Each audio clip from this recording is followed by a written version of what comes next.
Sup guys, dinofries here, and today we're going to talk about Adoor, an action creature collecting game that launches today. It's probably already live as you're watching this video, and I wanted to make this video for those who are interested in buying this game because I have already the chance to play several hours of this game because the developers at Adoor Games sent me a code. Shout out to them.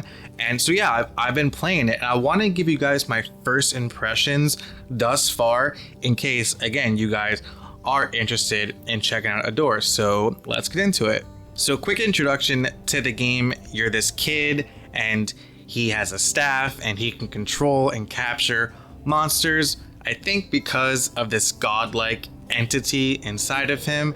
And so this thing talks to you and he's basically like, fight this big demon guy, and you listen, and that's the game, and you're trying to resurrect the godlike entity inside of you. Right, so as I mentioned, you capture and collect monsters. There's no Pokeballs. You just go up to a monster and you hold your staff out and you kind of stay in the range of the monster. It's usually like behind them and you can't go too far, and you basically hold down the button to capture them, but if you get killed and you're vulnerable while you do it, and then you capture them. Now, after you capture them, you can add them to your team. So you can have 4 monsters that battle alongside you, and again, comparing to Pokemon, it's not turn-based combat, it's real-time combat. So you're running around and you're throwing out 1, 2, hopefully 3, 4, I'm not sure yet.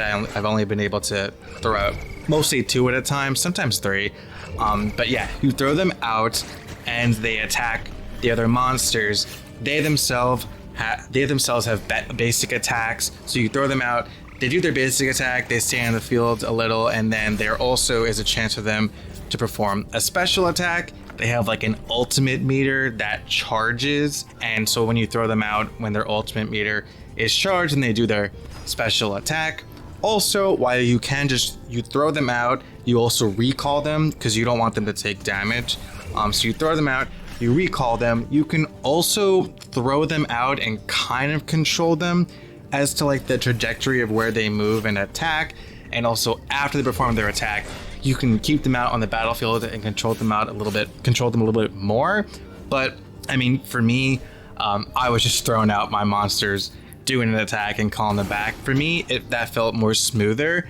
But I'm just trying to give you guys like the way the gameplay works. You're running around, you're throwing out your monsters to attack the enemies, you're kind of calling them back before the enemies can inflict damage, or I guess too much damage on them, and then, you know, rinse and repeat. Now, as for the monsters themselves, you have 39 creatures that you can capture in this game, which, I mean, I guess from, you know, because Pokemon, right? Again, I'm comparing Pokemon, but first gen had like 151. There's like 1,000 Pokemon at this point. That may seem small, but they also have like 3 different like versions of them, which I'll let you guys figure out in the game. But it's just basically like a more powerful version, then an even further powerful version, and their look changes a little bit. But yeah, 39 creatures, and you also have 4 different types. There's nature, there's beast, and there's mystic, and there's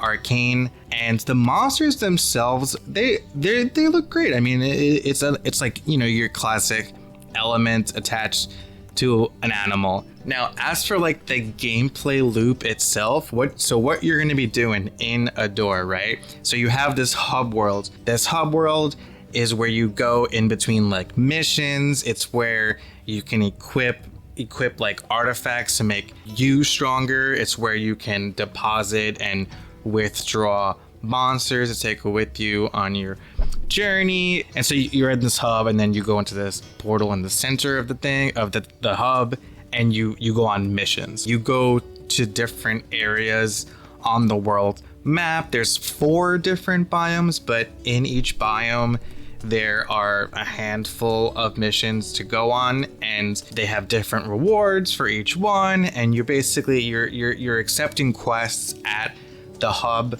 and then just kind of going on whatever that quest tells you to. You go to a certain area in that biome, and then you do the quest. There's boss fights, there's events that you do, like standing on a pedestal or guiding an orb. And yeah, I mean that's like the game loop. That's like what you're doing. You're kind of going from the hub, getting more monsters, getting stronger, and going back and doing these missions to progress the story. Now, hopefully what I explained to you guys wasn't too complicated, because this game is anything but complicated. Adoor it's very simple.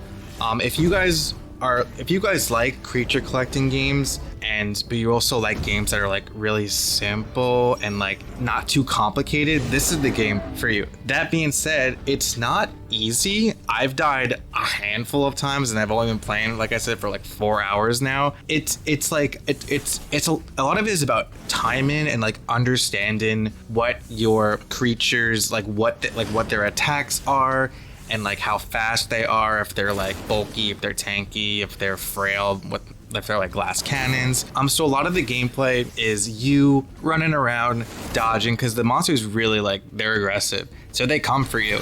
And it's really all about like running around, again, dodging and sending out your monsters according to, what they do, making sure that they don't get hit, because they're pretty frail themselves, as are you. And what I like about this game too is that it's not like a roguelite when it's in the sense where it's unforgiving. I mean, if you die, you do lose all your stuff, but you just gotta go back and get it. It doesn't disappear forever. You just gotta go back and get it. But also if your monsters reach 0 health, they don't die, they become cursed, and so you can use them, but every time you use them, they attack you as well. So it really makes you not want your creatures to take damage and kind of care for them in a way, because it's bad news for you once 1, 2, 3, 4 die, because you're kind of on your own. I do believe that you yourself can use your staff to attack, but I'm not at that part in the game yet. I'm right about there, so I can't confirm, but I'm pretty sure. And yeah, that's pretty much my first impressions of Adoor. Not a full review. I'm not saying it's good or bad just yet. I want to finish the game before I give you guys a proper review, so look out for that in my next video. I just wanted to give you guys my first impressions of this game, what I think so far, as the game does launch today, and I'm sure there are people out there thinking this looks cool, but how does it play? This is how it plays. Yeah, that's about it for me today. Thank you guys so much for watching. Leave a like, drop a comment below. What do you guys think of Adoor? Subscribe if you haven't already. Check out my merch. Support your boy making content. And yeah, I'll see you guys in the next one. Peace out.